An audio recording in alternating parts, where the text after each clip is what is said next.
not even 11 yet. So let's call it night owl. I'm a bit of a night owl myself. I just want to talk about alcohol and depression, actually. Babies out there. Because I think alcohol makes you depressed. Made me depressed, anyway.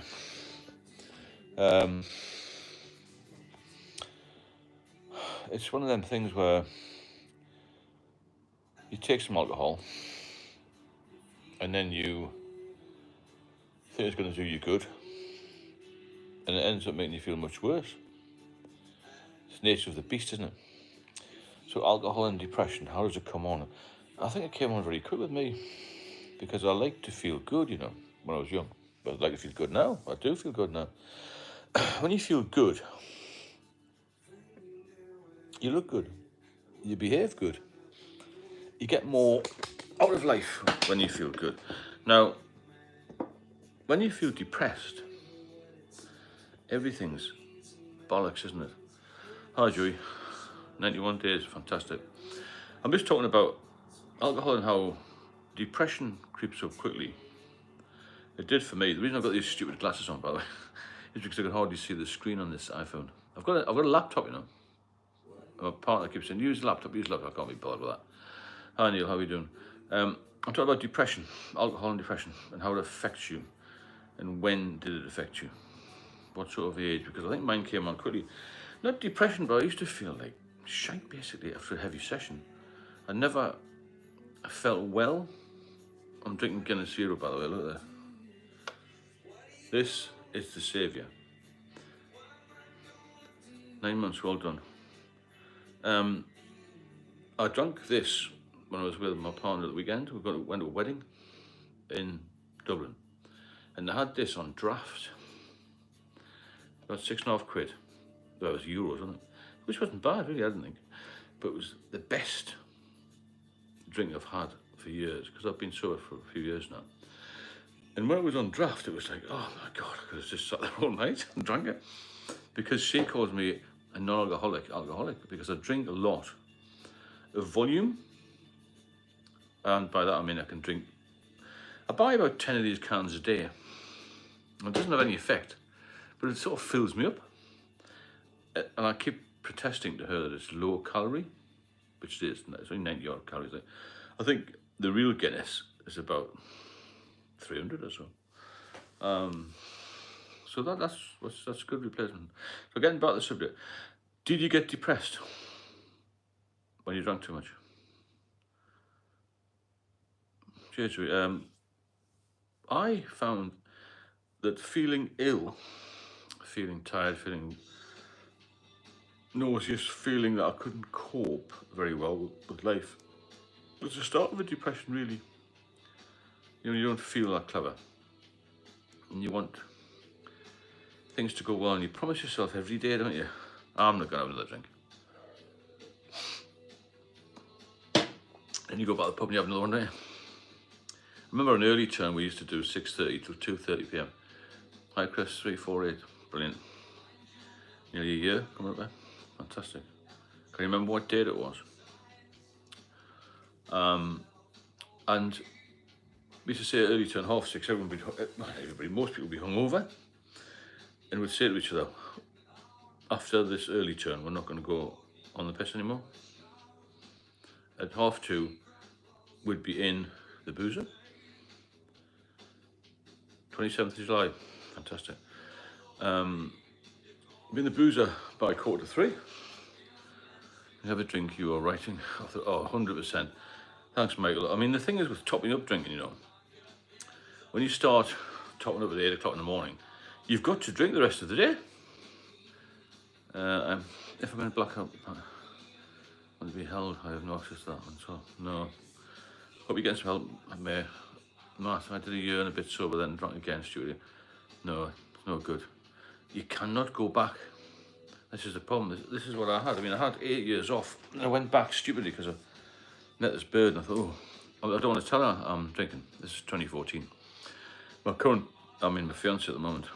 I told her straight away, but she's an intelligent girl, and she took me for me, And if you tell little lies, you're not going to get any further, you know. It gets worse after stopping drinking. Matt, it's called the kindling effect. Google the kindling effect. It really fucks up your brain, to be fair. The kindling effect is terrible. Because each time you stop and start again, it makes it much, much worse. But the depression side, when you feel ill, you feel depressed, and you drink more to try and get yourself out of this. Because it's a depressant drug, alcohol, you know. I didn't realise all this. I'm not a stupid person. Until I started research properly, I just thought, well, alcohol will be all right. Everyone else does it. And I think one of the things that we forget maybe is that we don't take it seriously enough. I've got a couple of little videos about this. When somebody tells you you've got skin cancer, you don't go on holiday to Dubai and sit in the sun. You protect your skin. Do you understand what I'm saying about that? The analogies, basically, somebody trying to tell you to stop drinking, you just carry on drinking, even if you've got health problems. So if you've got a serious illness, you've got high blood pressure, they say don't eat as much food, don't eat as much fatty food, you generally cut down, don't you? Russell, yeah, you can stop. But I tried that and had seizures, so if you're really dependent, then you have to get some medical advice, I agree. But a lot of people on here, I speak to, can stop. They can taper off because they're not as far gone as ours and a lot of other people. Hi Sam, I appreciate that. But 8 months sober, brilliant. You're doing really well. I was one as a youngster not to drink. Fair. But drugs are pushed more than drink, you know. Yeah, it is a death sentence, 100%, Joey, 100%. It's slow suicide, basically, isn't it? Yeah, that's just a good, Mia just brought up a good point there. I was warned against drugs at school, not alcohol. Alcohol is still very acceptable. And forget about what the media are saying. I work with this, well, I know a specialist cirrhosis nurse and a doctor, socially, and the amount of youngsters that are dying, I'm talking about people in their 30s, of cirrhosis has increased. Cirrhosis of the liver used to be an illness of the 50 to 60 age bracket, really a bit older, you know. Hi, Dwelle, I just want to say thank you. I really appreciate it. Right, thanks very much for that. So cirrhosis patients are presenting younger because they're drinking stronger beers. When I drank, it was only 3.5%, you see. I'll write down how. Yeah, good point, Matt. Drinking is an illusion. I've done a few videos on fantasy versus reality. The fantasy is you're going to go to like this pub in the winter. As you've had like a year off drinking, if you're sober, you feel good, you be in the gym, you feel fit, you feel really good. And when it's going to go into this pub 2 days before Christmas, I know a lot of did it, log fire, have a couple of pints of real ale in one of those, you know, big glass, thick, bloody mug things, and sit there and have a chat, have a bag of peanuts and wander off home. 3 days later, I was in ICU because he didn't stop at 2, he had about 20. And then went back the next day and got knocked over. You know, all these things are knock-on effect. It's great to think, and I did it 100 times, I'm back in the game, I'm going to be a social drinker again. But it rarely works that. It very rarely works. And you become trapped by it, don't you? And you still try it again, even after I'd been in hospital for nearly 2 years. When I came out, well, I got a little bit better. Very good point, Neil. It's a drug that you can buy anywhere. Always ads on TV, 100%, Evan. It's too available, isn't it? So you convince yourself you can go back on it, but you can't go back on it, not as a social drinker. You're not a social drinker anymore. And the hot weekend coming up, I know, major trigger. We've got to try and keep off it, Mark. Do one-to-one with me, I'll help you. Yeah, you do romanticize about drinking. You think it's going to be wonderful. Neil, yes, it's far too easy to get back into drinking, even after a long period off, because it's everywhere. You walk past a pub, beer garden, there's lots of people outside. These people all look like they're having fun, you know, but they're not. Everyone's got issues, everyone's got problems in their life. They're not just us. It takes away a tiny amount of time where you're feeling rough. Hi, John. I've been watching a bit of the real answer. Thanks, I'm just trying to help people. My story's real. That's why it's getting a lot of attention, and I'm here to help because I was really, really bad. I think I was about 3 to 4 weeks off dying. And the specialist nurse who treated me said in 2019 they thought I'd have less than a year to live. But I didn't drink anymore. I got myself put together eventually. And I've been very lucky because I was very fit when I was young. I think that helped as well. But yeah, the illusion of going to this pub in the winter, the log fire, on a few beers never works. You only got 2 choices as an alcoholic. And a social drinker has 3 choices. They can drink socially, they can stop drinking altogether, or they can kill themselves, like a lot of us try to just about with alcohol. We haven't got the 3rd choice of social drinking. We've only got two choices, right? And that is to kill yourself or to stop. Even that 10 hours later, that's for a quick point, yeah. All or nothing, that's very true. Thanks, Maya. The thing is that you cannot socially drink anymore. And once you get that through, my dad used to say when he was alive, your thick head. Once I've actually got that through my head, and that was only because of serious illness, I realised that, you know. Kane Perry, yeah, definitely made a difference when you were going to die. Because that's not a good result, is it? It's not a good choice. So when the consultant sat me down, when I was lying down, he sat on the edge of the bed and he said, "You'll not see me again, probably. I work with all of these different hospitals, a specialist." He said, "I guarantee you will die in 6 months if you drink again." That was a big wake-up call. But I still thought about it, you know. I still thought about it. It is hard to be judged, Mia, definitely. I still thought, oh, if I have 1 pint, it'd be all right. To try and get back in the game again, be sociable. But it didn't work. Ever for me. So I managed to resist that temptation because 1 would have, then the 10 would have been dead now. I wouldn't have met my partner. I wouldn't have met my grandson. So that's a big, big thing for me, like, you know? And you've got to be honest with yourself about it and realise you're killing yourself. If you don't kill yourself, you'd be disabled. And can you imagine the long-term care?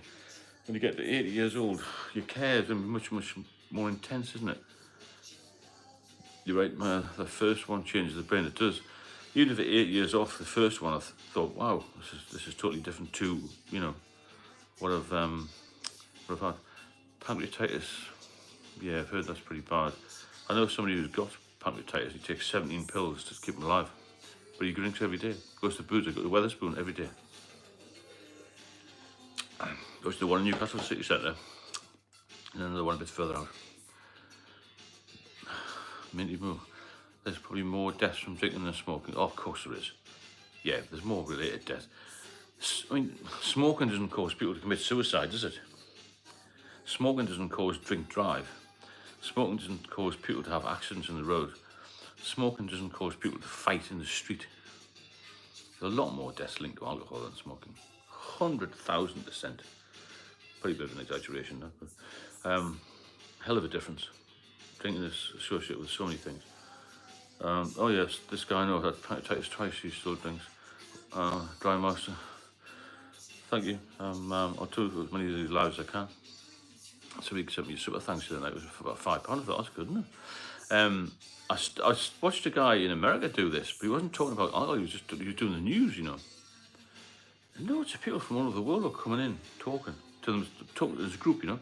And it was really good to watch it unfold, how people would interact. Because this time of night was really, really bad. Sam, I can imagine that the pain was horrendous with pancreatitis. You've got to stop when you get that. You've got to stop it. You've got to stop as soon as you can.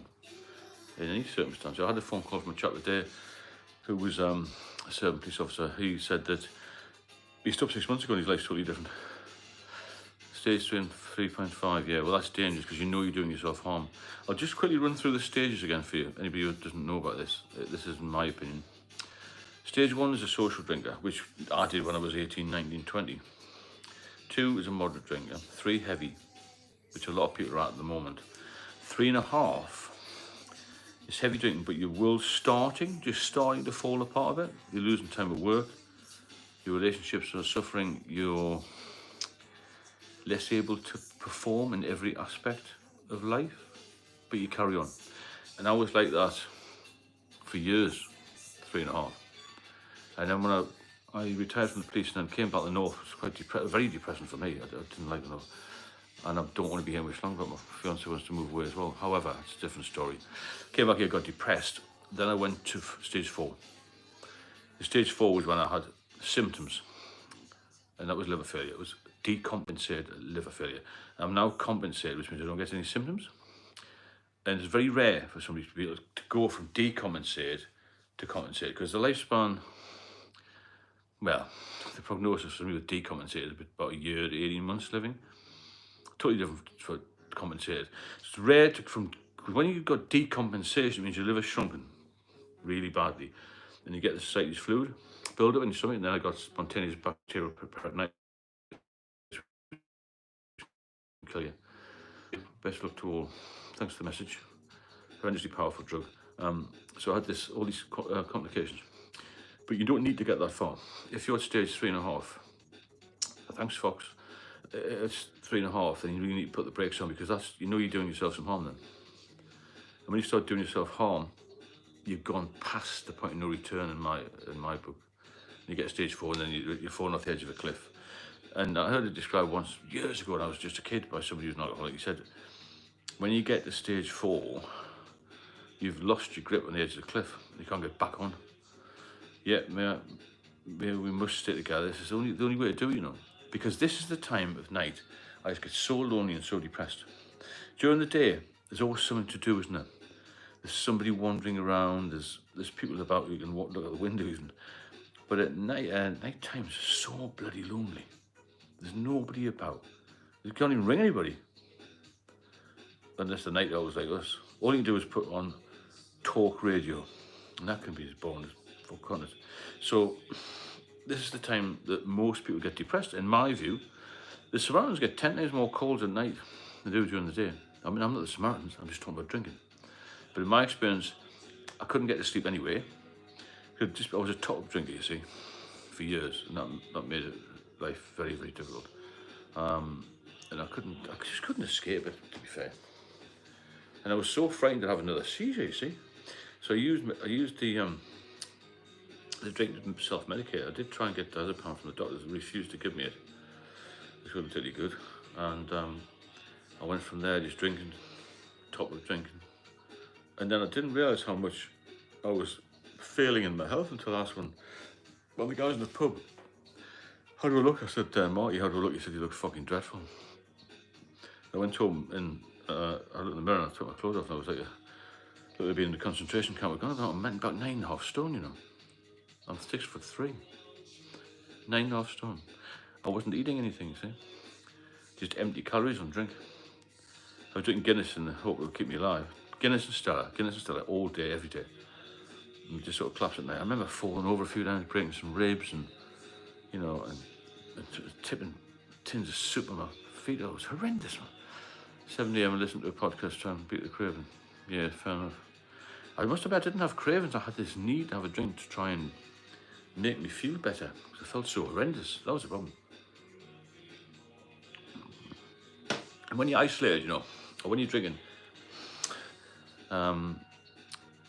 not many people want to associate with. Hi, John. Me hours after 4 p.m. Yeah, good point. This is a time when you need to pull together, really, and you need to speak to other people. I've never really been a fan of AA. I went twice. I thought it was a bit religious for me. I know some people do it that way. I think this sort of thing's better. You can talk to people and relate to people. I did it all on my own. I never thought about this sort of thing years ago. I should have done, maybe. It might have got me out of the mess quicker. But it's just one of them things, isn't it? Once you're stuck in this rut, it's so hard to get out, but you can get out. Because I'm a living example of it. And I'm very, very happy to be here. I'd be happy to be alive, you know. Every day is a bonus to me. So I know how precious life is once you get sober. Well, if it's not sleep, if we pass out, yeah, we don't sleep properly with a drink anyway. You think you do. I mean, I used to have a few cans of beer after a night shift, thinking Chris, good night, speak to you soon. A few cans of beer after night shift, and thinking it would give me a good sleep. It did actually knock me out a little bit. I used to sleep from I'd go get them about 7:30 by the time I got back in the underground. And then I would sleep, we'll have a couple of cans, a bit of bacon sandwiches, I mean. A few cans of beer, go to bed about 10, half 10. I used to sleep at 6, right through 8 hours, bang. me and the dog on the bed, it was great. She was at work. And then I used to get up again, freshen up, and then go back on night duty. That was my life, really. For 7 days of the month. We did 7 nights. And then the thing is, when you have a day off after that, I used to go crackers. Hit the bars early and have a few cans in the house. And it was like holiday time. But I just loved it. But, you know, all good things come to an end, don't they? And it's an age thing as well, you know. As you get older, it's harder to recover from all these sort of things. And you become... You get used to it. It becomes a normality to feel shit, basically.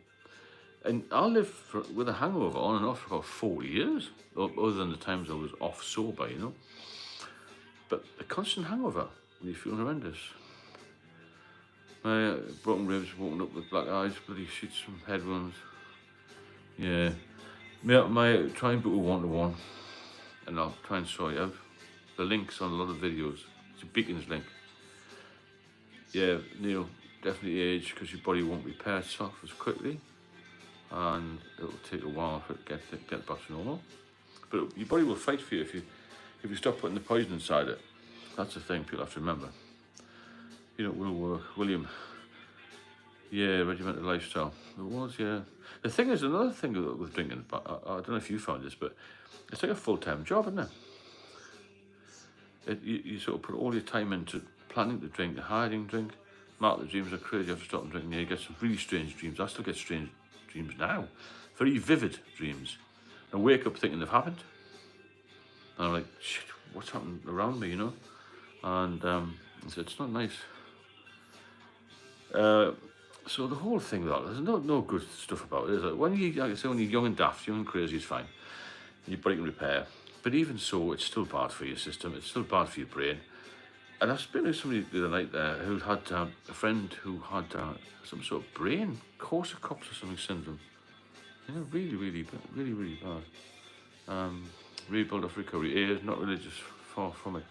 It is just another tool for some people like it and others don't. But honestly, yeah, like I say, I don't know much about you. I only went twice. Alcohol-free Guinness. I'll promote any alcohol-free drink because it helps me. But Guinness is the one I like at the moment. I used to drink something called Erdinger, which is a wheat beer. That's 0% as well, as close as can be, you know. And that was good, but the Guinness one is better for me, I think. A lot of people drinking progressive. They drink more as the age, of course they do. I can't even donate organs, well, I know that now. Everything's knackered, isn't it? Especially the liver, and the pancreas, maybe the kidneys, and the heart. Yeah, blood pressure is another thing. You get high blood pressure from drinking. You get a lot of people with stroke. A friend of mine had 2 strokes last year, then he had a hip fracture. He'll never walk again. He's only a bit younger than me, 6 months younger. He's never been out of the house for months. All he's done for 10 years is go to Wetherspoons every day of the year, including Christmas Day. No life, is it? 10 years. He's clever. He was a clever guy. He's just given up with life. It makes people give up with life. You don't see many happy alcoholics. 1965 vintage here, tapering off. You've got to keep pushing it. AA again, I have to say I can't really comment here. I'm not really an expert on that. Because I just found that there's 12 steps and there's a higher power.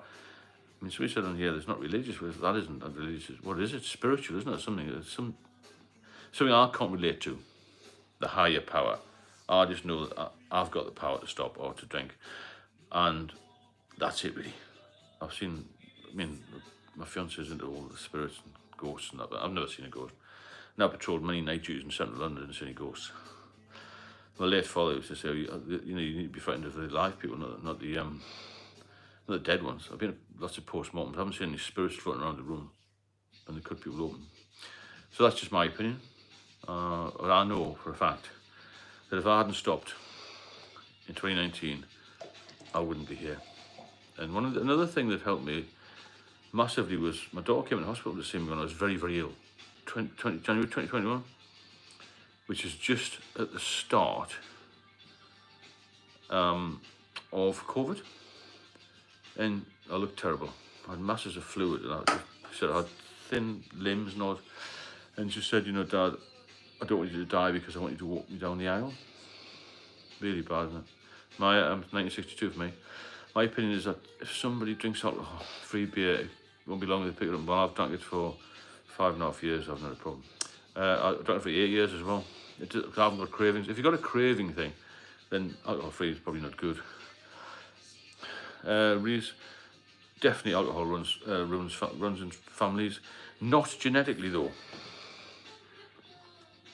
What I mean by that is if you've got heavy drinking parents, heavy drinking brothers and sisters, and heavy drinking family in general, you'll tend to gravitate to that. Have you ever noticed, this is not being judgmental, parents are overweight, kids will be overweight? That's how it works. Parents are super fit, kids will be super fit. You know, kids who eat well, the parents will eat well, and the families will eat well. You know what I'm saying? So it does run families in the fact that it's just your environment. It's also very linked to socio-economic, circumstances. The odd wealthy person will fall by the wayside. Generally, the deaths occur in the lowest proportion of society's income level, where there's little hope, less education, poorer maybe diet, lack of exercise, can't afford gyms and all this sort of thing. You've got a bit of money. You know, I mean, they said the happiest people in the UK live in Chelsea. And why? Because they're all wealthy, aren't they? And somebody will come on here and say, oh, money doesn't bring you happiness, but it gives you a lot of choice, it gives you a lot of freedom, it gives you a lot of time. You're not getting woken up by this banging alarm in the morning. Do you know what I'm saying? Beep, beep, beep, beep, beep. You get it when you want. I get it when I want now. There's the worry. So I'm very relaxed all the time. My partner has to get up by the alarm.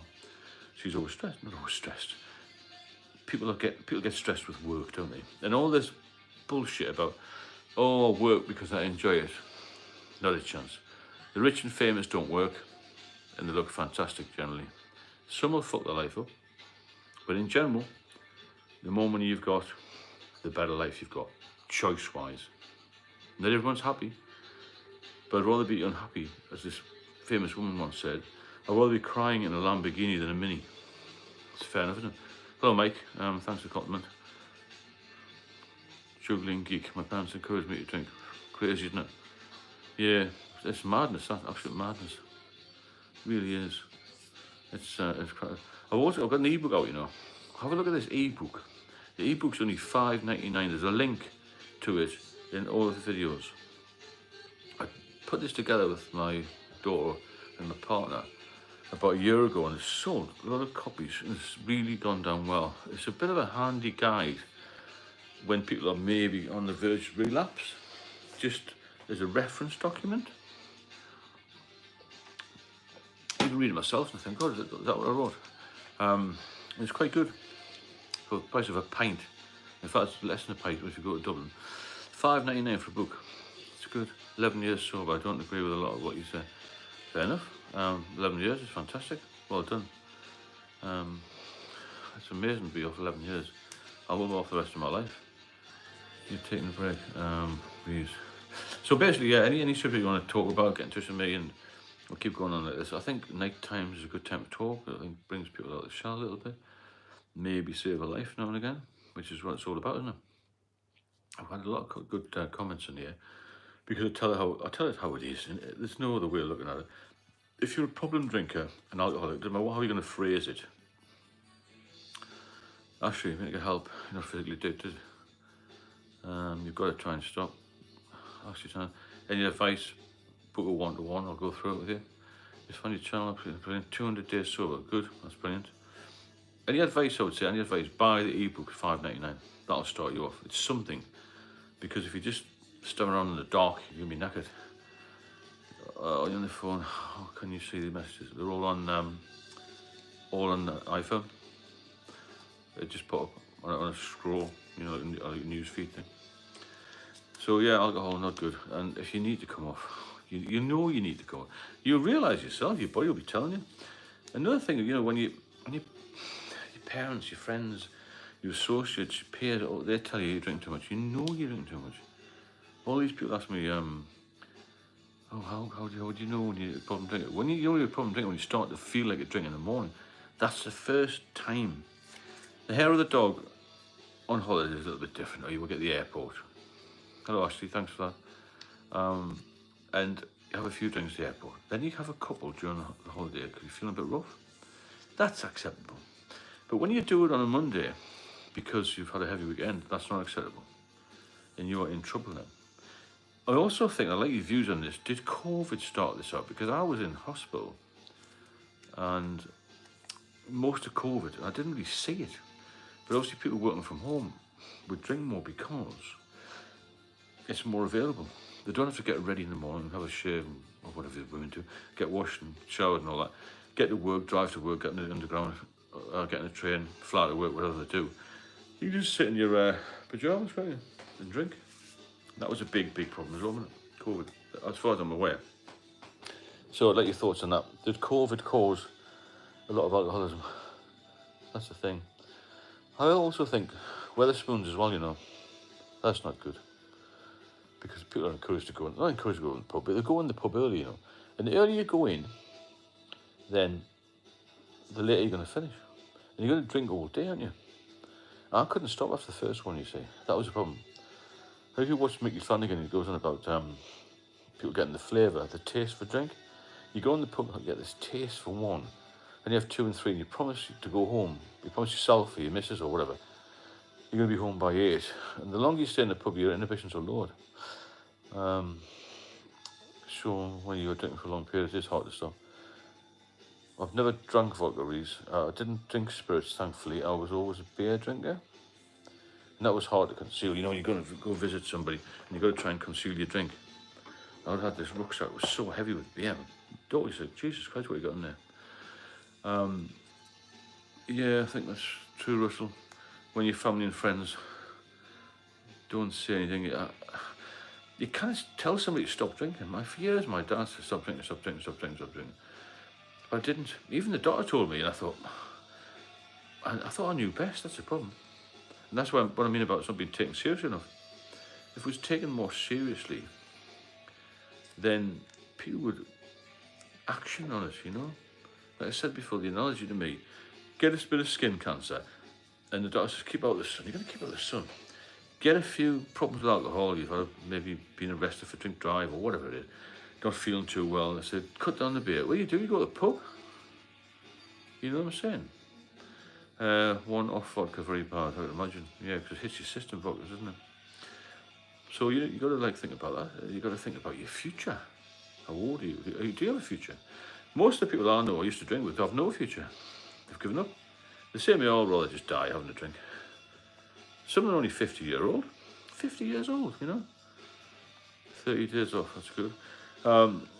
You know, you got the whole society is ruined by alcohol, I think, in this country. Why we can't have a bit more, bit of a European culture, I've got no idea. I've been to Paris, I've been to Parma, I've been to Chania in Greece. This year with my partner, and Daniel 33 with cirrhosis. Yeah, see a lot of people getting younger with cirrhosis. All 3 cities there, there's no drink problems. The Greeks don't go and get hammered. The Spanish don't get hammered. The prisons don't. Just the bloody English, isn't it? Where's it come? I mean, I know the Germans, the Dutch football supporters, they hit the booze, but it's not a culture like here. The only reason people love a bank holiday here is because they can get on the piss. You know, early finish on a Friday. What do? Get on the piss. And because this summer's, pretty much a heat wave summer, it's even worse, isn't it? God knows what the public order issues all the police got to deal with. Because the biggest help to police officers is when it rains, you know. You've got this sunny weather, warm weather. Hello, Maff. Nice to see you. You know, you get the warm weather and people get, you know, go to the pub more, drink more, and it's just horrendous. Daniel ended up drinking all alone. So that's happened to me in the end. I used to force myself to go to the pub now and again, but I spend most of my time just in the house or in the flat, drinking, getting a mess, not speaking to anybody, being frightened. Anxiety, that's another thing. Anxiety, Jesus Christ. I couldn't get on the underground train in the end. I couldn't get in a taxi. I couldn't go into shops. You know, big shops. I was something I just couldn't go in. I'd end up going into corner shops. And I'd always walk around and think I'm going to bump into that cabinet and knock everything over. I never did. But it was that feeling of something going wrong. I used to sing, so come to Old Demons Tonight, don't feel great, but determined to get better. Look at the Wonder Ones singers to sing. Josh, nice to see you doing live streams here. Hello Josh, how are you doing? I had them on their channel about a month ago, 3 days a week. Go have a look at your channel, cheers. Actually, get on to send me a message and I'll do a collaboration with you. Yeah, so I used to go into shops and feel really uneasy. I lost all my confidence. My ability to live was pretty much shattered, really. I couldn't live a normal life. Thinking about, I don't know how I got into such a mess. I don't think I'm a stupid man. You know? Listerine. I've heard of that, yeah. People drink mouthwash. Quentin, was anxiety due to alcohol too? Quentin, 100% alcohol anxiety I had. Because when I was sober, and when I'm sober, I've got no anxiety whatsoever. I don't give a fuck about anything. I don't mean like that, but my girlfriend said the other day, don't care, do you? I said, no, I don't care. What happens? I've got no anxiety. I'll take risks. I'll do all sorts. What anxiety? I wouldn't even open a letter. That's how extreme it was. Very extreme, acute anxiety I had. And that played a major, major part in my my problems. Because when you got anxiety, you can't do anything. You can't even leave the house. So I moved down to another flat I had on the quayside in Newcastle. I thought it was going to pull me out myself. I couldn't walk out of the bloody flat. It was on a hill. I was afraid I was going to fall over. I mean, on a hill. I'm not talking about a hill like Snowdon. I went about like a gradient. And I felt I was going to tip over. What the hell was all that about? I felt that I was going mental. Maybe some people may think I'm a bit hyper. But I really lost my mind, you know. I lost my mind before I lost my body in a way. Before my liver packed up. Because I was anxious for a long time. I used to stand at the underground station on the platform off the service and think, shall I jump in front of the train? What's all that about? Hi Dan, anxiety, shaky legs and really bad shaky hands. So couldn't go anywhere. Yeah, booze delivered. I did it through a company called Dial a Drink. Claustrophobic on the tube as well. Yeah, thanks Mike. One night I drank 61, sorry, 6, what is that, a litre or 6 litres, I thought. Could drink 6 litres. You know, the main problem is you make decisions you wouldn't make sober. 100% need. I bought a car once with my ex-wife and I had a few drinks. A very expensive car, which cost a fucking fortune. It was more than the mortgage per month. I wouldn't have bought that sober. I thought, oh, I'm doing well, I've just been promoted, I'll be alright. I just realised that is a contributing factor, sadly not. I'll do. Yeah, it was massive to me. Have you found out free beers? Great for me, all free beers, but not for everybody. You mitigate anxiety with a stockpile of lager. Yeah, you do. I had cans and cans and cans of lager when I was waiting for more deliveries. I just keep getting them. I just couldn't have enough stock. That's another problem. So as I talked about, all these hours you spend planning to drink and drinking, more so recovering from it. That was the problem. Because when you start to feel rough and you get a bit older, your recovery time is longer. They can take days and days and days and days and days. Thanks for the super thanks, great, well received, thank you. If you get to the point where you are just lying in bed and you don't even want to get out of bed, then it's dangerous, isn't it? I think people use being knowledgeable about wine to make alcohol. Yeah, I've never drunk wine, but I agree with that. Any excuse to drink, isn't it? Any excuse. I'm on holidays, Mondays, Tuesdays. To me, it was every day.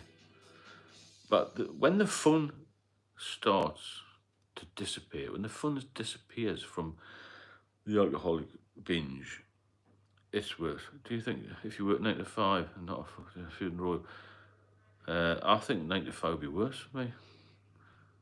Because my partner does 9 to 5 and I just think, well, I couldn't do 5 days a week, that bollocks. At least I had shift work, was mixed it up a little bit. I was in chat last night, I drank 20 beers a day in benzos. And don't you, where can I email you? You can contact me, we've got a pen, a bit of paper, anybody can contact me on the following number. I'll put it in the link, it's in all the links as well, but it's 07837 205 361. That's 07837 205 361. If you want to just drop me a WhatsApp or a text. That's first. I'll give it again, 07837 205 361. It's also in most of the links on the videos and on the front of some of the shorts as well. So it was, yeah, a bit of a nightmare, the whole thing. The whole of my life was dominated by alcohol when I look back. You're welcome. When you think about the time that was lost, productivity, you just think about the UK as a whole. I'm not a government minister, obviously, but something needs to be done about this. The UK is the sickest nation of all the G7 countries and most of Europe. And I think, and I've got a very good friend who's a retired GP, he's a counsellor now, he's in his mid-70s. He said a lot of people used to come to the doctors, a lot of it was alcohol related. Did you go to group therapy? No, I didn't do any. Just had to stop myself, Daniel, when I was ill. He was saying, this doctor I know, most people used to go and feeling rough, stressed. He said, well, if you didn't spend as much money on drink, you wouldn't need to do so much overtime. You would have a bit more time off. A lot of medicine is common sense, Hello, Paul, how are you doing? A lot of it's medicine is common sense. I'm getting too fat, eat less. Yeah? I'm feeling a bit weary on a Monday, drink less. I've got a cough, stop smoking. I've got pain in my chest, don't eat fatty food, do a bit of light exercise. It's common bloody sense, isn't it? I'm drinking too much, start to cut down. Unless you listen, you'll learn nothing. I'm not a doctor, but the thing is, I've been at the bottom of the bottom. I've seen what I can do. I've seen patients that I got friendly with in hospital die there when they've been taken out for a minor operation because their heart's given up, or their liver's given up, or they're too weak to stand the surgery, And it's really, really bad. And it's a massive thing for government receipts. The amount of money the government's taking in is incredible, isn't it? Millions every day. But I still, like I said before, Wetherspoon's no good. Bad. Did you ever think that'll never happen to me? Yeah. Loon Mafford is. Yeah. I always used to think I'm not as bad as the person in the corner when I used to drink a lot, because they were worse. But I probably overtook them. So a lot of people will normalise it. A lot of people I speak to now, just try, don't tell them to get off the drink and get off the drink if they want. They'll say to me, oh, I don't drink as much as you did. I don't want to stop. And I don't drink as much as him. And you normalise it. They're all trying to justify while they're in the pub. A lot of people will not admit they are alcoholics. That's the problem. Until you realise it yourself, and you're honest with yourself, you'll never quit. No chance. Because you've got to get in your own head. Most of it's in here, My mother always says this. She's nearly 94. Most of it's in here. I didn't think it was. But after the seizures and all that, I obviously didn't want to stop then. But now, it's all in here because I've stopped. Right? And once you've stopped, it's up to you not to drink again. Obviously you must have heard of Paul Gascoigne, the footballer. He says something. He always says, don't pick up, don't pick up the first drink. And that's the killer. The first one can kill you.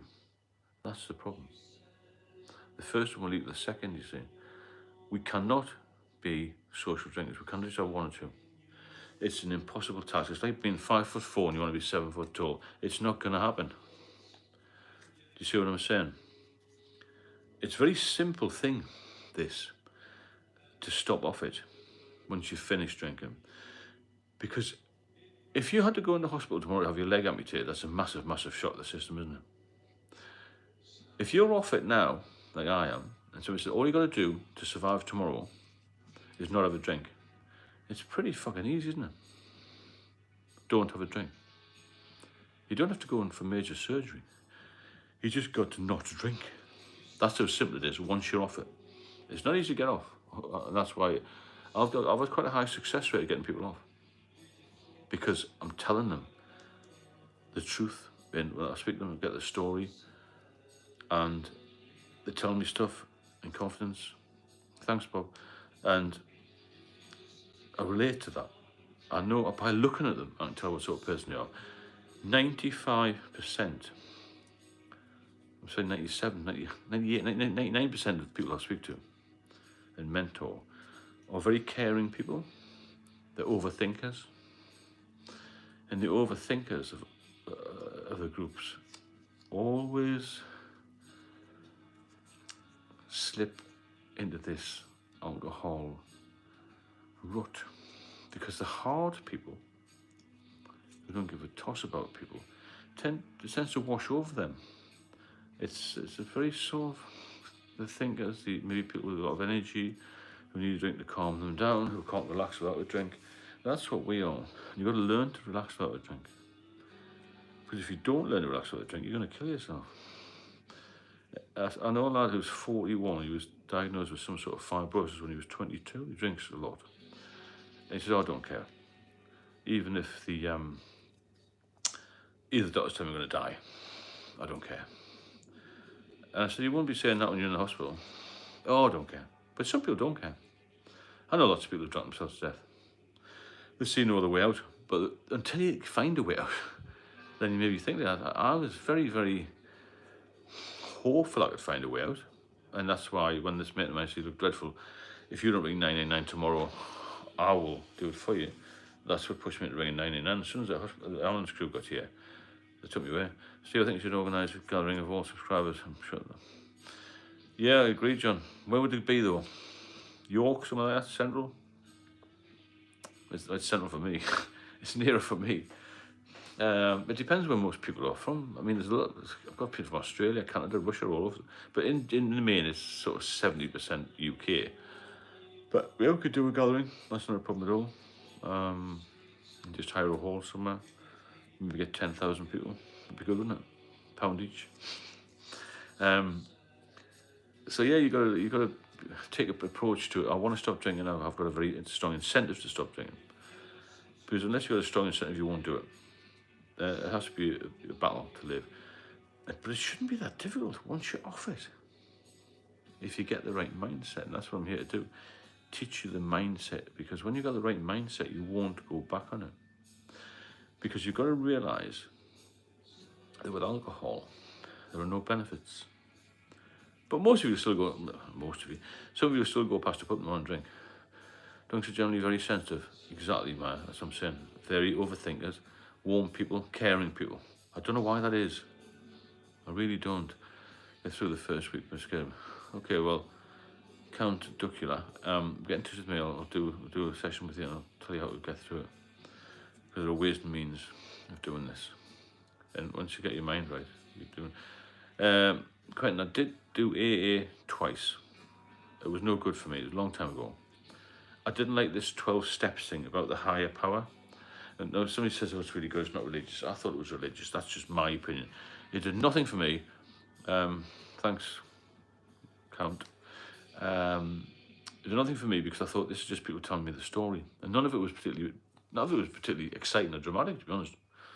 Well, I drink too much wine. It was a bit, I found it fucking boring, actually. There weren't many characters there. There was one guy there, he used to run his own company, so he used to find himself in Paris quite often. He didn't know how he got there. I could relate to him. He was about the only one. The rest were just housewives and fellas who had nothing else to do on a Monday night. And they used to go to the club after, sometimes, I'm sure. So AA was not good for me. But I'm not going to put it down because it's helped people, apparently. I don't know. I'm 4 days in, struggling, misery at night. Give me a call. Oh, sorry, drop me a WhatsApp. The link's in the description. Thanks, Quentin. I'm fighting a battle. I'm going. Oh, well, good. Good, Rimsey. Keep watching the channel, subscribe, share it, and build the group up. I'm here to build this group up. You know, make it much bigger, make it better than AA. Why can't we be better than AA in a good way? You know? Can you taper? Yeah, I was asking somebody thinking taper off. You can if you're not dependent. Maybe get the doctor's advice. But all I'm getting at the moment, to be honest with you, is people coming to me saying, I'll say to them, have you spoken to, hello, AVRT, good evening to you. The doctors are telling everybody, to taper off. Or maybe visit one of these community centre type things where they'll say, hi Neil, 6 days in, they'll see you and they'll assess you, but you've got to go sober. I couldn't get out the flat sober. I couldn't get out the flat at all. Unless I was half pissed. I was waking up whenever I woke up and just drinking until the odd time I used to be able to get in a taxi. I was so weak, you know. There's a step about 8 inches high to get in this pub I used to go called the County on Gosforth High Street. Some of you will know it, near Newcastle. I couldn't get up the step. Now I go to the gym, virtually every day. The difference is immeasurable. My consultant I saw the other week, I see them twice a year now. She said, if somebody told me in 2019 you get back to this level of health, I would have questioned it myself. So you can't be done. I'm not any different to you. If I can do it, you can do it. In fact, I was probably more poorly than most of you, because my case is very extreme. And I've done newspaper articles. I'm hoping to get an interview with Sky News soon. They rang me today about another story they're doing. When I go on Sky News, I'll let you know, because I think I can take this a lot further and help a lot more people. Whether or not somebody in authority will stop me, I don't know. But I'm going to tell you how it is. There's a few things I'm going to tell you. I think the medics aren't looking at it as point of contact. Drug addicts get a lot more help than alcoholics when they first visit the doctor. Wetherspoons are contributing to alcoholism, 100%. Because I know people go in there at 9 o'clock. I was in County Durham today on a little job. I walked into Wetherspoons at 9:20. I just wanted a bit of breakfast. I don't normally go there for breakfast, but the cafe I normally go to was closed. I had some breakfast, had a cup of coffee. A bit too early for Guinness Zero. And there must have been about 40 people in there on beer at 9:20. Now, as I said before, the earlier you start, the more you're going to drink, because you're going to carry it on, aren't you? You'll carry on the drinking until you eventually can't take it anymore, or you're going to fall off your stool, or you end up with no money. And the whole of their life is bad. I had a seizure and might have found out, and loads of pills, maybe worse. Well, if you want some help, get in touch. A lot of people have been ill with seizures and this sort of thing. A lot of people are physically dependent. You know, if we can do anything for you, if I can do anything for you, get in touch, because you can't live like this. It's not a good way to live, is it? Being under pressure all the time, feeling ill all the time, being at the doctors all the time, not eating, not functioning, not enjoying your life. That's another idea for a video tomorrow. There's no enjoyment in alcoholism, is there? What's the enjoyment? Zero. Absolute zero. There's no way you can survive this. Hello, Noah, how are you? Nice to see you. Have you got anything you would like me to cover? Yeah, 2 weeks your sleep will improve. Yeah, it should do. I mean, everybody takes a little bit longer or shorter time than the others to recover. Do you think alcoholism is a social problem as an influence? TV soaps? Not particularly, Quentin. I just think it's one of these things where it's everywhere and a habit.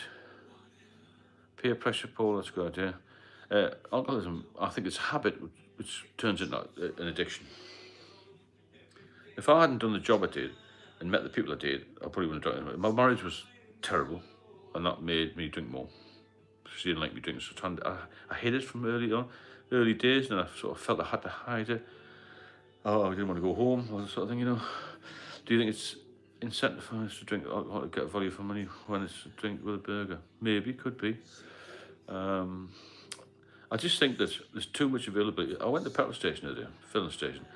Great big sign, 24 hours off licence in a petrol station. What's all that about? When did petrol stations become 24-hour pubs or off licences? You know, that's not right, is it? We're supposed to be making people more aware, drink, drive. It's just not right. I would agree with habit, but what causes a habit? Cause of habit is just what causes a habit. It's just persistence, isn't it?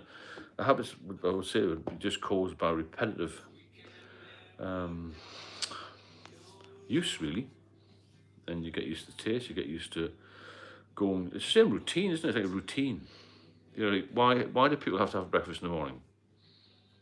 Why don't hotels serve breakfast at midday? It's just a routine, isn't it? People get used to it, you know. And that's what a habit is. You just in the same routine, doing the same thing every day. And then you become institutionalized into the pub. All your so-called mates are there. But I'll tell you one thing: when you get sober, you'll fall out with all your mates. They will completely ditch you. And they get jealous. Thanks for their donation. That's very welcome. The thing is that the people I know have become very jealous of me because I've got my life back on track. I'm a younger woman. I've got a little bit of money, more money because I don't drink. I was spending a fortune. Believe it or not, I spent £1,500 a month in London on drink. 1,500. It was top whack prices, and I was drinking huge quantities. But there's only ancillary costs, isn't there? Food you wouldn't normally eat, taxis, buying other people's drinks, getting into rounds, putting money in whips, all this sort of thing. Quentin, but does something make a habit? We need food to survive, but drink will kill us if we don't do any better. Well, yeah, there's a good debate there, I think. Phil, no, personally I haven't had a drink since October 2019. But I also did an 8-year period and was sober then as well. So this time has got to be for life because I know I'll die. I've had the ultimatum. So I've seen the images on my liver, you know. DB, BB, just arrived. How are you doing? Anything you want to talk about? Joining the group. So, you know, when you know that you're knocking on heaven's door, as it were, then you have to be very, very cautious of what you do with everything. Phil, I had decompensated liver disease, basically liver failure. It was horrendous. I had ascites fluid and spontaneous bacterial peritonitis, small throaty liver, loads of problems. I was drinking every day. I drank. Some days I didn't drink a lot, maybe 3 or 4 pints. But it's the regularity that hammers the liver. But as I said before, it's not just liver disease that kills you. The amount of people with high blood, I'm 63 and I don't take any medication, don't need any medication. My blood pressure's good, my weight's good, my fitness level's good. I'm very mobile, I can fly and do whatever I like. Now, the thing is that drinkers can't do anything, they don't go anywhere. Most of my mates haven't got a passport, most don't even drive. And they've got maybe a bit of a battle axe wife, or they're single. Simple as that. I listen to a lot of music, I have a fantastic life. So busy now and I just love my life again. I'm happier now than I was when I was 25. I was married by then. Although I'm engaged to a much better person. But the thing is that when you've got rid of the drink completely, you certainly become, hi Brian, I did enjoy Dublin. I enjoyed the Guinness Hero. When you give up the drink completely, then everything is better, including your brain. You can, think clearly, you can see clearly, you can do everything. You can do everything well. You can perform in every part of your life. And you feel like you've got your confidence back, you've got your ambitions back. And I don't sit around moping about. I've said it 1,000 times. When have you gone to a pub and seen a happy alcoholic? I've never met anybody who's got sober that regrets it. Nobody. And if you have, well, fair play to you and let me know. And also, if you can tell me 3 advantages of drinking. I can't think of any. There are 1,000 advantages of being sober. And I think the figures are quite muted, to be honest with you. From my experience of drinking and getting in recovery, there's a lot more people suffering than we think. So you've got to put that in perspective. Most people will drink. Most people, when they get over 40, will start to get little symptoms of it, little bits of problems. I know a doctor quite well. Was it? Thanks, Caroline. I might do that in the future. Doctors rarely see men under 40, GPs. After 40, they see them all the time. Because that's when things start to kick in, the stress levels. They've got kids, they've got mortgages, they've got on the career progression, all this sort of thing. And the stress levels go up, they drink more. And that's another problem. Your body's starting to break down. You can't fight on the front line in the military after 40, unless you're an officer. Paul, I made a list of the positives and negatives. There's no positives to drinking alcohol whatsoever. Some go all over, town to get booze, I could care less. Michael was dusting a bottle of whiskey a day. A bottle of whiskey a day? Horrendous amount. I bet he didn't last long. I mean, there are exceptions to the rule. Some people can drink all day and all night and have no issues, People's makeup's different, isn't it? But people do forget. Everyone associates cirrhosis with drinking, but it's not just drinking that causes cirrhosis. It's also things causing liver cirrhosis. However, it's one of the main things for drinking. A lot of deaths, as I said before, strokes, heart attacks. And another one that's missed out a lot is this pancreatitis. Pancreatitis is quite common, you know, amongst heavy drinkers.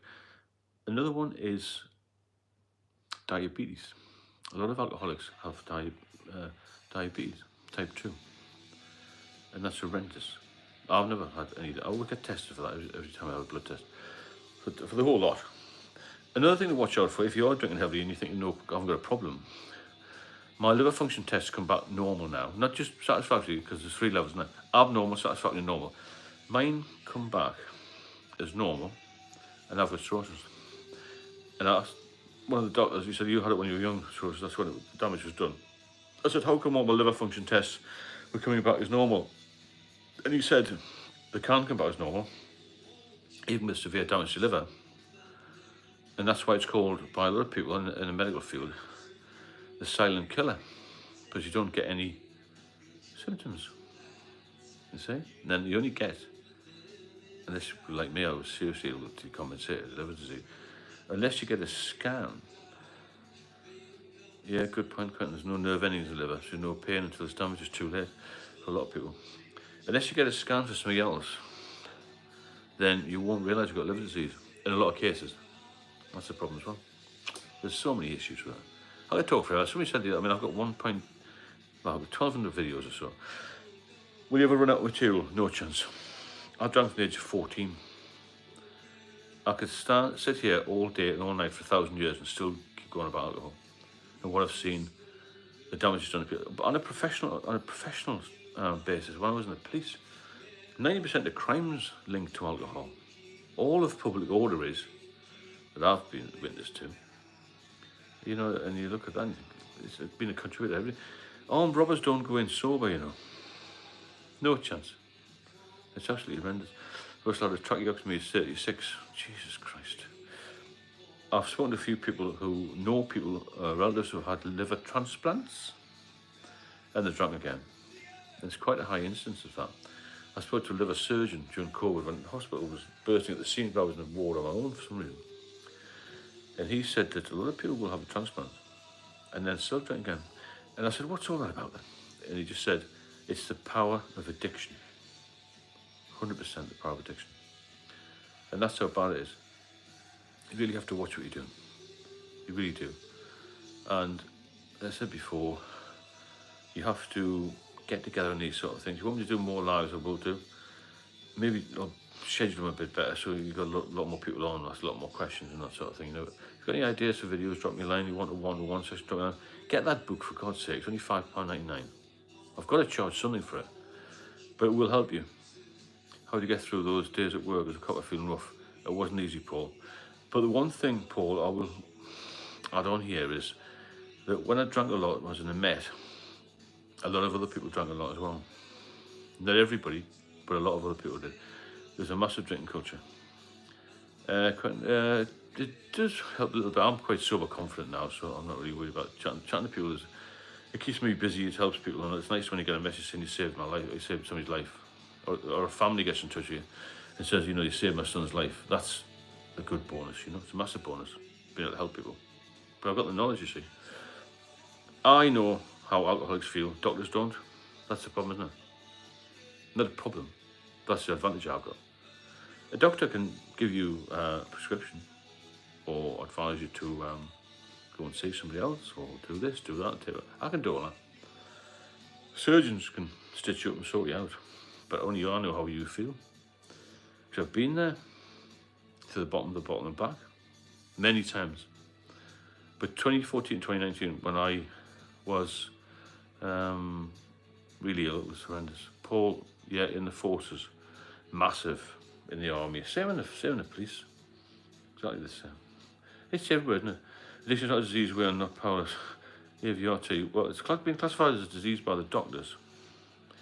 Where it is or not, it's classified as an illness, alcohol and misuse disorder, isn't it? They just give it different names. It's just being an alcoholic. It's basically drinking too much, getting addicted to it. That's all it is in simple terms. All these crazy names. You know, everyone's got ADHD now. Have the bollocks. They're just excited and they haven't got anything to take the energy away. Eventually we found out somebody, Phil, back again. Somebody's house was like a tip or a skip. Caroline runs in families. I think it does, but not genetically. It runs in, it's like copied behaviour. Phil Santillo did the same thing as well. I had a friend who, his father was a bankman as he died of alcohol poisoning. He used to buy a bottle of vodka every day. I wrote my master's thesis on alcoholics and liver transplants. Jesus Christ. Interesting. Drop me a line, Mia. We'll talk about it. Conservative 1963, lower function tests. Early motives, but that's a bit complicated, that one. Thanks for the donation again. Super thanks thing. It's nice to get a little bit of reward. So basically, alcohol's complicated. It's not easy to deal with, and I don't think the doctors know what to do. That's the problem. There's so many of us. But there's always been a lot. I mean, in 1901, Newcastle apparently had a special power granted to keep alcoholics in hospital by force because of all the problems that alcohol caused, and sort of settled down a bit. But I think it's coming back to that. I think there's a massive recession at the moment.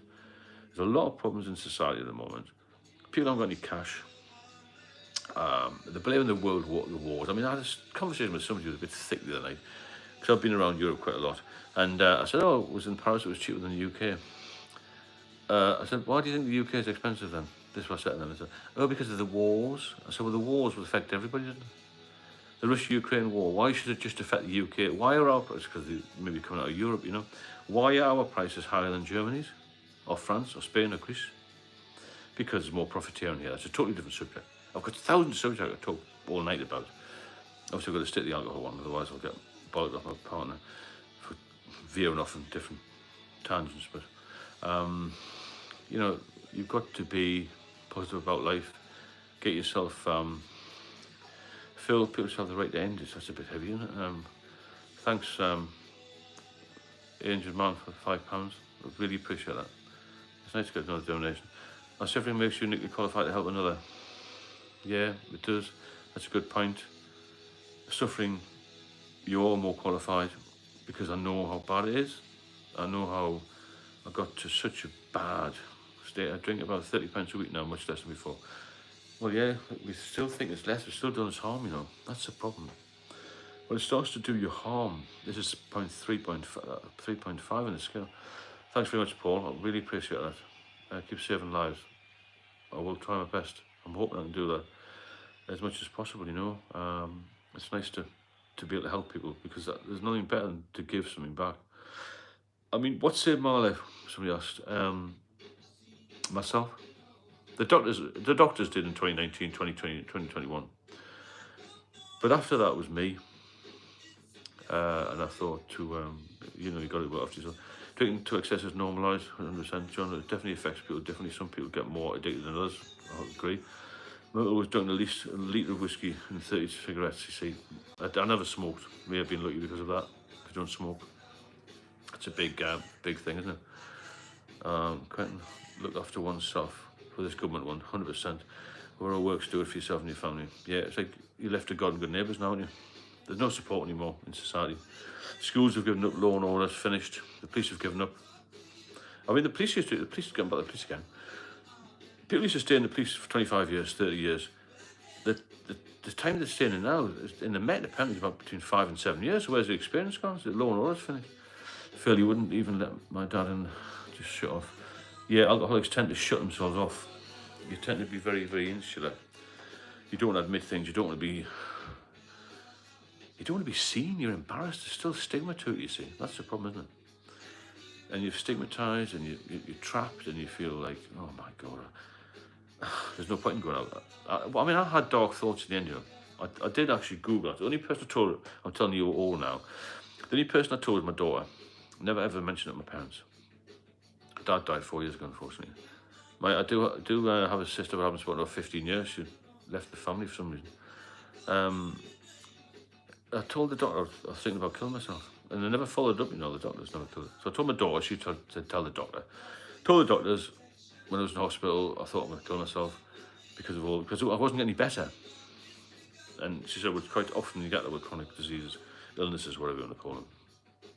But I got over that myself. But there's no follow-up to that. None at all. No counselling, nothing. Not that I wouldn't need counselling. I've seen the other side of things. I don't need anybody to tell me what to do. I know what to do.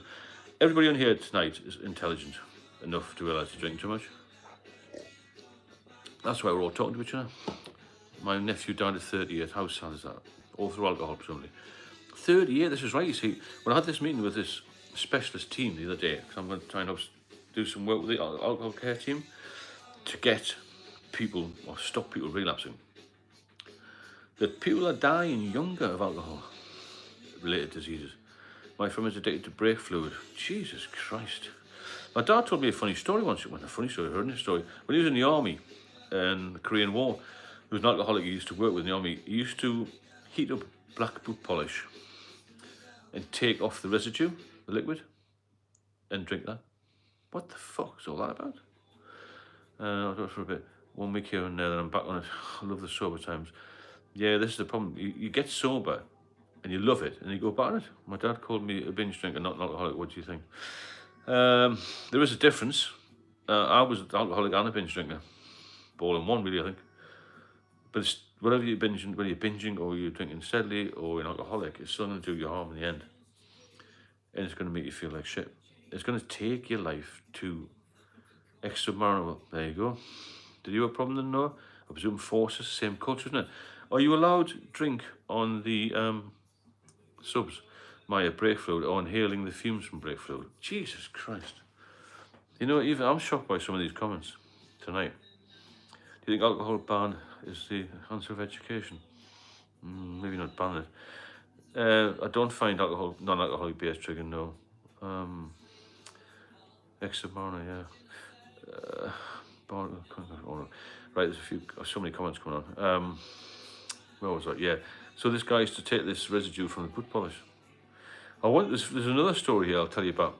When I was a young policeman, was a young sergeant, and they met walking down Regent Street. It was Christmas Day with an older PC.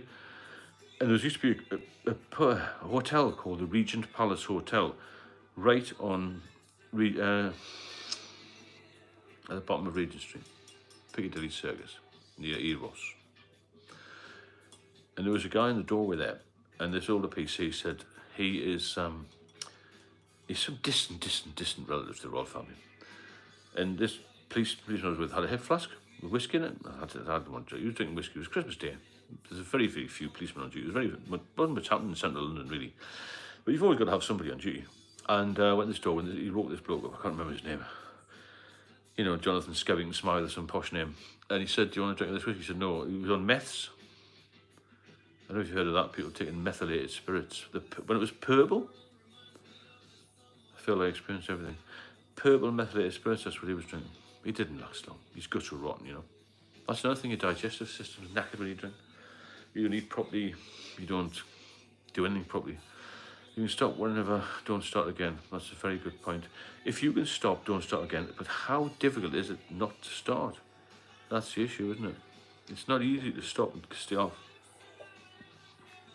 This ebook I've got, you must get it. I keep whinging on about it. Get Sober and Stay Sober. You can get sober quite easily. Most people can. It's staying sober, that's the problem. And if you can't stay sober and you relapse a number of times, then you're going to die early. Alcohol-dependent people die 25 years younger than the population, general population. Many of them died after he drank varnish his wife had put in one of his whiskey bottles. Jesus Christ. The things that come up here. I mean, I've only just started doing these lives last few days and I think, Jesus, they're good, they're worth doing, I'm telling you. Really are, because you see the other side of things. Doing a video, you get a few comments, but this is actually live, and people are telling you all these stories about brake fluid and things. Never a reason to relapse, only excuses. Yeah, good point. Relapse has never been good for anybody, and it's going to get worse with this kindling effect. That's the problem. I think alcohol-free beer is a good thing. I think it's very good for me. I did 8 years sober, alcohol-free. I didn't drink because of the craving. It was just an emotional thing. It requires a lot of resolve when I'm not drinking. I think this is a life, and then I relapse. Why'd you relapse? So that's a good one. Let's work this question out. Why'd you relapse? I'm going to tell you the reason I relapsed. I've been a woman I fell in love with. It only lasted 6 months. And she said I ticked all the boxes, usual shit that women come out with. Some of them do anyway. But she wanted somebody to drink. And I used to make this because I'm fit and I don't want to drink. I'm driving.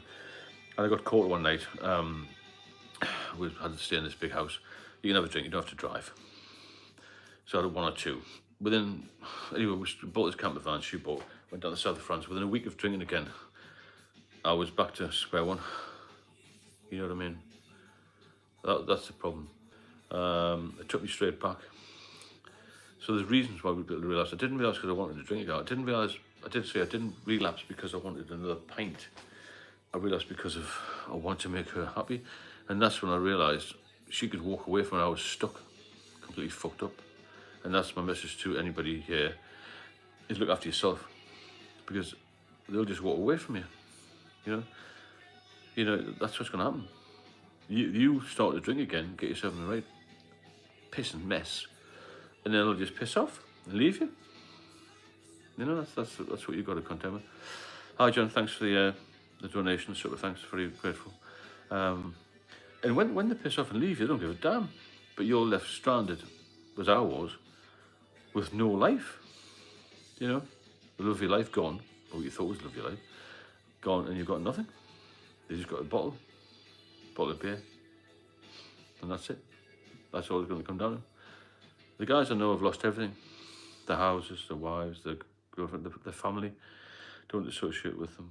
And it's a very sad existence. It's a very, very sad existence, drinking, isn't it? Caroline, laughter is the best medicine. It is, but you've got to get off the booze first before you can laugh. Any advice about pressure to drink? Tell them you can't drink. Say that drinking doesn't agree with you, it makes you feel ill. That's what you've got to tell them. You see, why is it that everyone gets pissed off because you don't drink? If you say to people, I want to die because I've got high blood pressure, that's good, you're doing really well. I used to take cocaine, I don't take it anymore. Oh, that's really good, you save a few quid. I'm not drinking, why don't you drink?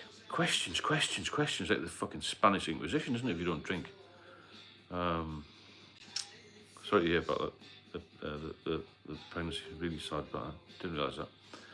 My heart goes out to you. The questions you get when you are telling people you don't drink, honestly, it's like going in for an interview with the CID, isn't it? Where, why, date, time, place, and all that. What? Just don't drink. It's really, oh, you're not an alcoholic, you must have a problem. Have you had a heart attack? All this nonsense questions. Just tell them, if you're under pressure, right, to drink. I don't drink, I don't want to. And another one you can come up with, when you're like me and sober confident, you say, why do you drink? That throws them off completely. Oh, well, I'm sociable, I don't drink as much as you do. I don't drink a lot. And they're in the pub every night. I've got one mate who goes in there every day at 2:30. He's a cleaner. 2:30 he goes in, he says, I'll see him about 4 o'clock, 5 o'clock something. I pop in now and again to just see a couple of old mates. 2 0% is all I ever have, because you get bored of the shite conversation when you're not drinking. Every time he gets a pint, he says, I'm going to have another one. That'll be my last. He's at 11 o'clock. He's at 11 o'clock last night. He texted me. He's got some domestic issues. And I rang him. No, he rang me, sorry. He said, I just left the pub. At 4:30, he said he was leaving the pub. He didn't leave till 11:30. But I've been there. But not every day. Because he hasn't got much of a job, really. He hasn't got responsibilities, really. I feel as though I have two different minds, my sober mind and my drinking mind, and they're sort of do a one-to-one with me. I'm trying to change it or get the ebook. I'm 28 and nearly 29, so I'm very young, you're. He's 28, come on, fuck's sake, get yourself pulled together. Get on a career path, get some money saved, get yourself a house or something. You're wasting it at that age. You better do it for yourself, Caroline, that's very true. 28 though, but I did the same, but I had a very strong ex-wife, that's why we clashed. Because I'm one of these like, oh, fucking bollocks with cavalier attitude people. She was very strong and straight, so she kept an eye on the finances. But I should have come off. I would have got a lot more rank in the police and been a lot more healthy and wealthy than I ever ended up now. Well, I'm not doing too badly at all. DBB, that's fantastic. £25, I can't believe that. Really good. That's a fantastic donation. Thank you. That'll keep me going for a little while. Keep the channel going. I want to keep it going, as you know, and make it as big as possible, because I think there's a lot of people that need help out there, and if I get a little bit of donation like that, it'll keep me with the right equipment and such like. It makes a big difference. I'm really pleased about that. Thank you. So there we go. We've got a big group. Another thing I keep banging on the videos, you know, there's a lot of people on this channel, subscribers, who are very knowledgeable. They're clever people. There's biologists, there's some doctors on here, all sorts of people, lawyers, just everything. It doesn't matter where you're from. Everyone's welcome here. And we should all club together and help each other. Because if you want somebody to answer a question, I can't answer every question. I'm not that clever. I'm only a daft lad from the northeast. There are people in here a lot cleverer than me, and a lot more able to do research. My partner's incredibly good at doing research. I'm not. She's private educated, and she's just a clever girl. There are people in here who will help you. You can get in touch with them. Hi, Catweasel. Evening. Thanks very much for that. There's some very clever people around who will help you, and you can speak to them. Hi, Jim. 100% we come from all professions and walks of life. 100%. And that's good. The more knowledge is power, isn't it? You know? DBB, I'm a drinker who doesn't drink. Works for me. That's very good. I appreciate that. And you're quite new to the channel, which is also good. And getting more people on. Meanwhile, wife, love watching you, mate. You're a good guy. Keep doing. Thank you very much, Rimsey. The thing is, there are people on here, speak to them direct. You can speak to them. People ask you, Stephen, because you went through it. We have a lot of noise. Thank you, Quentin. People in here will speak to you. Speak to them direct, because I can't answer every question. I can try, but we can all help each other. If your addiction asks, fast forward the tape to how you would be feeling after a relapse. That's a good point, yeah. When you fancy a drink, when you walk in the boozer, and if you go to the bar, just think about that first pint. It's going to be fucking fantastic, isn't it? But what about an hour later, when you've had 5 pints, you think, shit, I've knackered the whole of my last year sobriety up. What am I going to get from this pint? I know a guy I'm mentoring at the moment quite closely. He's a big, healthy guy, a rugby player, and he wants to socially drink. I said, I'll come back to it. We're going to work together very close anyway. I'll see him every week. I said, if you can do this in a year, I'll buy you a drink for a year, if you can be a social drinker. And he's already admitted he can't do it. He's tried for a few weeks, but he can't do it. But he wants to do it. He's a clever bloke, got his own business and everything. I want to be a social drinker. I want to be a social drinker. I said, well, I'll tell you what. Like I said, I'll buy you a drink for a year if you can do it. Because I don't know anybody who can be a problem drinker or be addicted to alcohol and then have the odd one or two and then have a day off. It's impossible. And I've spoken to a lot of people about this. It just sits here, right, waiting for you. Because after 8 years, I thought my liver will be fine now. Everyone's going to be tickety-boo. And then a week later, I'm going to the camp shop in the morning, right? Necking a bottle in the toilet block, the shower block. How undignified is that? And I'm trying to woo this beautiful woman. Fucking hilarious when I look back, isn't it? Trying to get on dates with women when you're pissed. The only reason I'm with my wonderful fiancée is because I was sober, and I told her straight away that I had a drink problem. I don't ever feel furious. Oh, I know that, yeah. Everyone has answers, they just experience. That's a good point. What I'm saying, Quentin, is just basically, there are a lot of, I'm just bigging everybody up really. There's a lot of experience on here between us all of different, and a lot of different advice. You know, other people will have other ideas of how to stop and how to keep off it, and that I have. I mean, we've all got our own thought process, haven't we? But a couple of times I thought, I wonder what it's like just to have that one again. You know, I've had various things done to me and had a horrendous couple of years where I was told I was going to die, basically. I had a year to live. And thanks, Quentin. And so basically it's like that, you know, it's like, I can't drink again. What's the point? Billy Connolly saying that. We used to go 7 months without a drink and couldn't think he was cured. You're never ever cured of alcohol problems, problem drinking, whatever you want to classify it.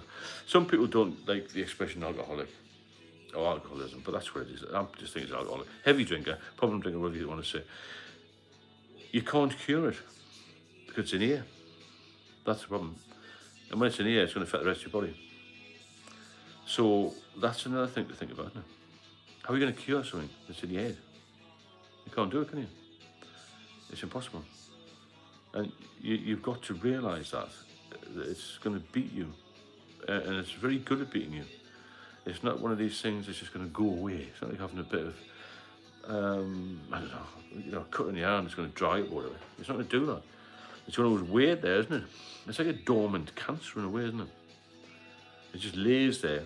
I suppose somebody not long ago who'd been off for 20 years, you had a couple of drinks, ended up in hospital. What's all that about?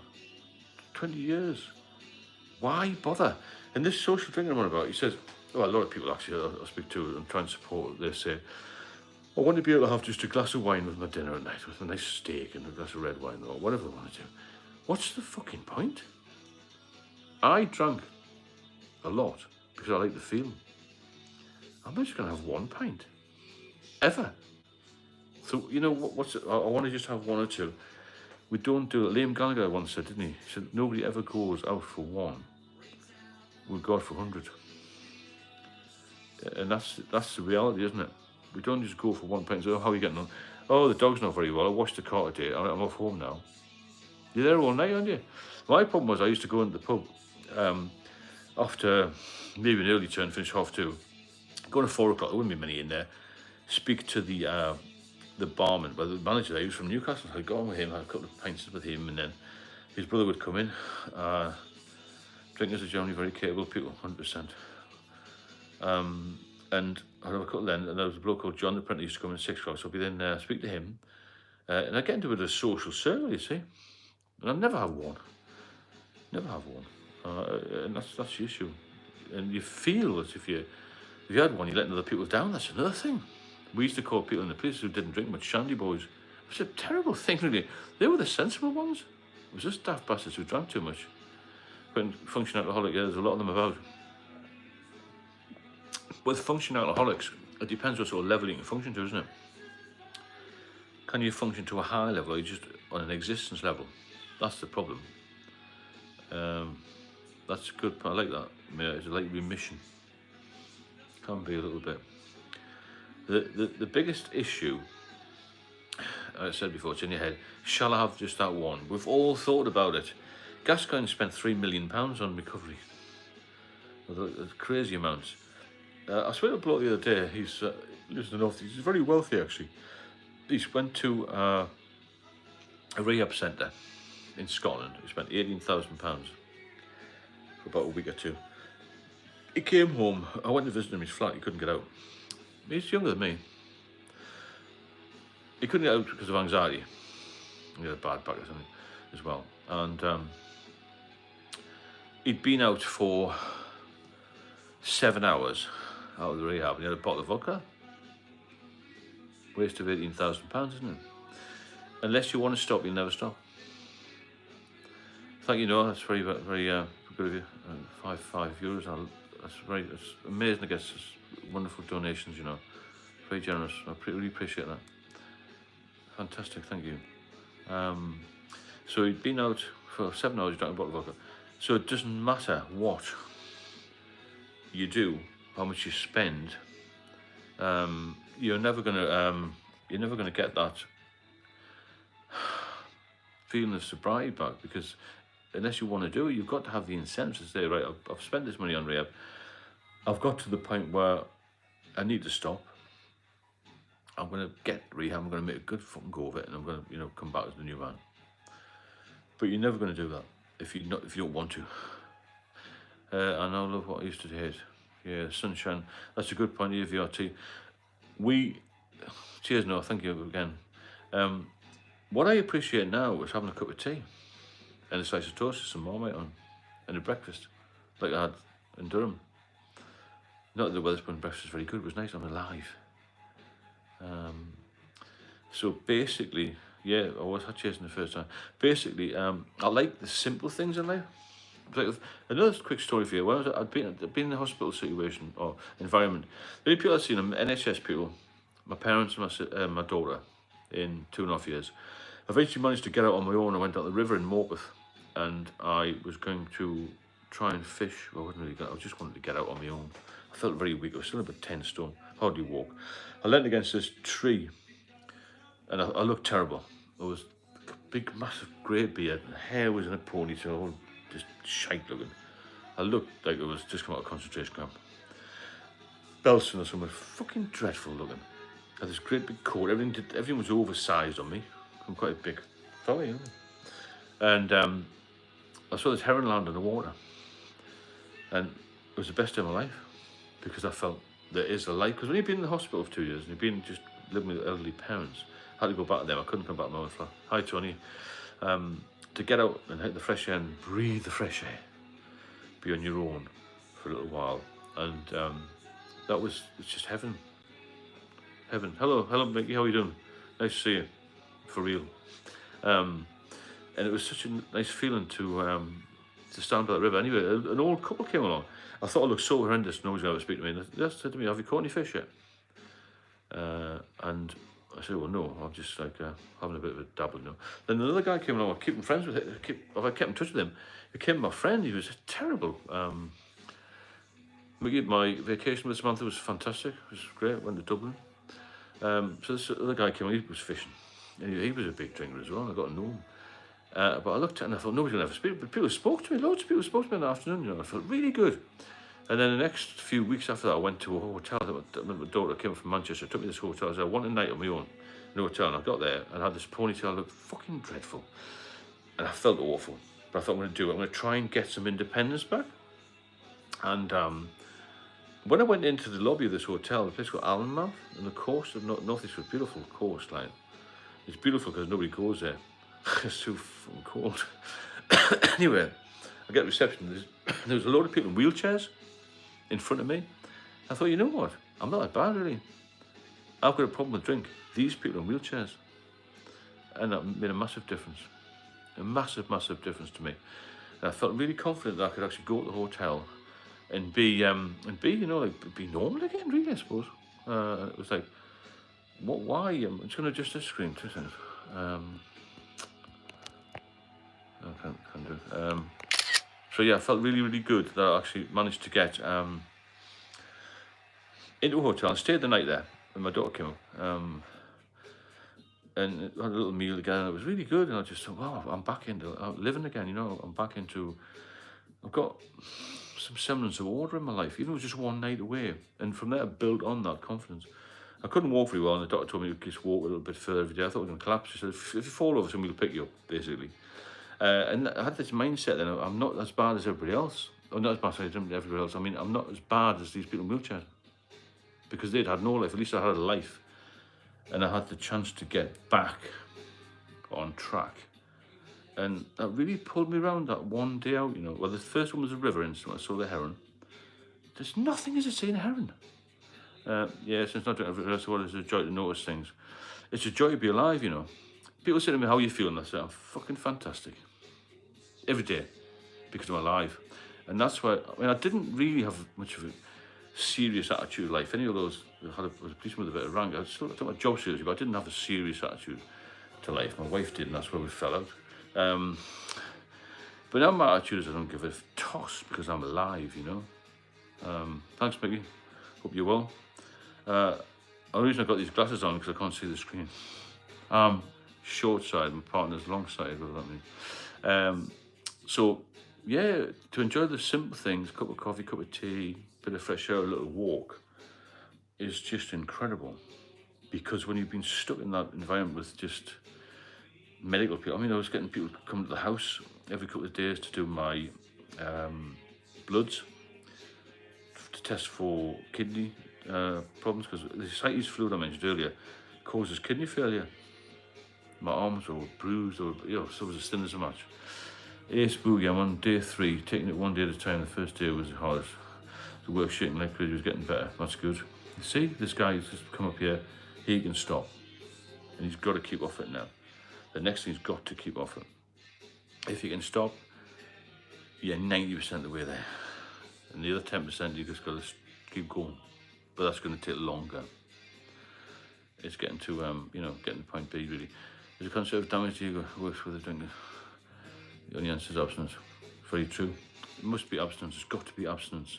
It can't be social drinking anymore. I'll keep telling people that. And the amount of people who go back on and say, "Oh, Steve relapsed again." But you know what it is? I relapsed. So I know what it's like. And it just becomes If it's a cycle, you come on it, you come off it, you come on it, you come off it. Look how many people will say, can't we do 3 days sweats about you? Do people recognise you from your daily Morocco? Yeah, sometimes people recognise me. Somebody recognised me in the street in Durham the other day. But it'll get better. I'm hopefully going on Sky News soon, which would be good. So it's just awareness, isn't it, of alcohol. And if when more people are aware, the more people come off it. And am I blocked, Phil? No, you shouldn't be. I've never blocked anybody. There'll be a live session, Steve. Phil, I don't know why you'd be blocked. No idea. Unless YouTube have done something. I don't think they have.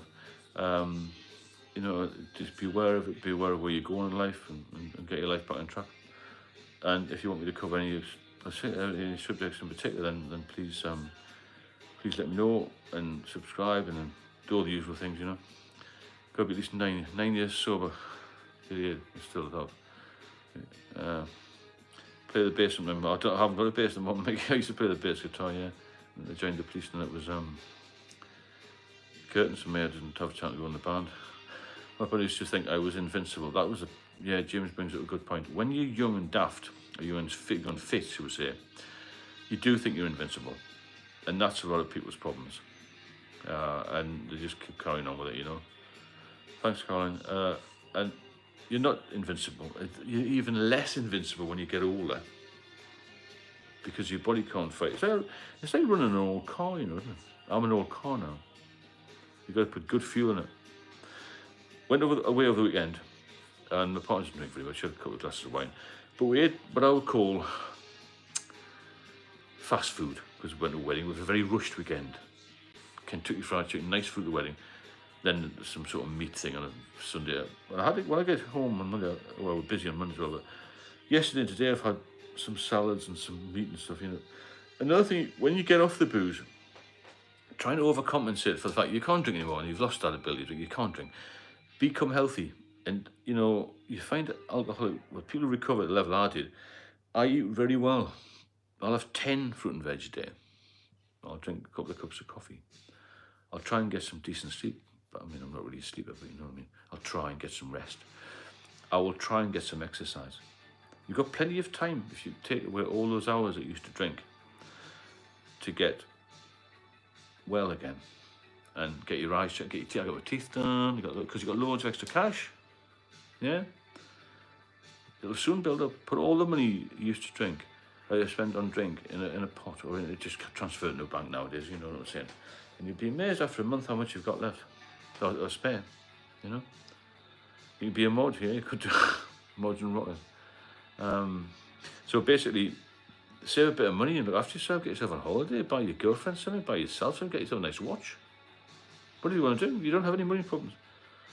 You know. Yoga. Oh, Tony, I'm 63. I'm probably a bit stiff for that. I do go to the gym. I do weights, free weights, on a couple of machines. I don't do any running anymore. Got to go now. Right. Thanks, Leon. I'll speak to you soon. I bumped into the ex-wife.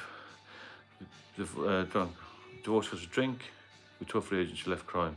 Well, yeah, it's brought a lot of families up, wasn't it? My marriage was fucked from before I got out of the church, I think. So, Paul Weller, he got done with drink. Yeah. A lot of stars been done with drink as well, isn't it? Pop stars and that sort of yoga's meant really clears your head. Clears your head, sorry. Yeah, I don't think I can get off the mat, that's my problem. I can do standing yoga if there's such a thing. I like swimming. Swimming, cycling, weights, just to keep trim really. Other than that, to just let you keep fit. But food is massive. Your daughter must be very proud of you, mate. Yeah, she is, and make you thanks. My daughter was very, very, very strong motivation for me to get well. When she said, you know, I don't want you to die, because I need to walk me down the aisle. And then, you know, lo and behold, 40 months ago, she gives birth to a lovely boy. It is incredible to have that. I said to her the other day, you know, went to something called the Town Wash, a big fair in Newcastle. I said, 5-6 years ago, I was in hospital, and I said, now I'm walking along with this little boy now. Very emotional, you know. I cry too much. However, that's a different story. So you've got to get yourself, thanks me, grandpa. I know, not good, is it? 63 is not a bad age. My partner's younger than me. I said, you'll be a grandmother younger than I was a granddad. Anyway, the thing is, get well, eat well. If you're starting to recover and you have the shakes, like, when you're over that, you don't know what to do, you're a bit bored. I joined a cookery course thing, Didn't cost much. Maybe about £7 a night or something, going to this cookery in the local school. Yeah, cut out all the bad food. Right off to bed, Tony. Good lad. I'll speak to you soon. Get off the booze, everybody. We've done nearly 100 minutes now, so I think we'll wrap it up tonight. And it's been great to speak to you all. We'll start doing these most nights, I think. Especially the weekends. I think that's when it's going to be useful, because that's relapse time, isn't it? Even if you don't work, or you're retired, or you do different works. Cheers, Mickey. So you do different style of work. And then I'll stay for a little longer, Phil, no problem. Cheers. I just think that, you've got to... I will, Phil, yeah, I'll stay on if you've got any questions. You've got to think about the actual joy of going to bed tonight sober. Yeah, that's a good thing. Thanks, Neil. Going to bed sober, waking up sober, weekend. I mean, I never had weekends off. Well, I did have one weekend off and 4. It's totally different when you work shifts. Life's totally different.